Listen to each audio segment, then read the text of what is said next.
এক গ্রামে দুই ভাই ছিল, রহিম আর করিম। তাদের বাবার রেখে যাওয়া একটি ছোট জমি ছিল, কিন্তু বড় ভাই করিম লোভ করে চুপি চুপি সব কাগজপত্র নিজের নামে করে নিল এবং পুরো জমিটাই নিজের দখলে নিয়ে নিল। ছোট ভাই রহিম কষ্ট পেয়ে বলল, ভাইয়া, এটা তো আমাদের দুজনের হক ছিল।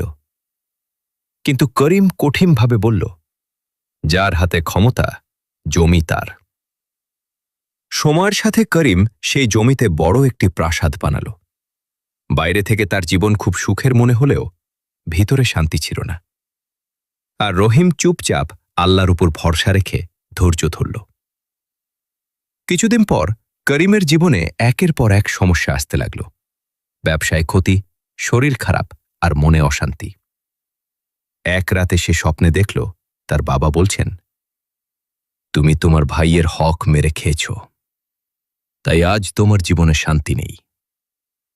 ঘুম থেকে উঠে করিম খুব ভয় পেল এবং কান্নায় ভেঙে পড়ল।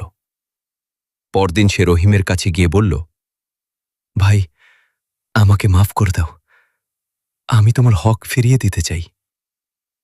রহিম হাসি মুখে বলল, আল্লাহ তোমাকে সঠিক পথে এনেছেন, আমি তোমাকে মাফ করলাম। এরপর করিম সবকিছু ঠিকভাবে ভাগ করে দিল আর তার জীবনে আবার শান্তি ফিরে এল।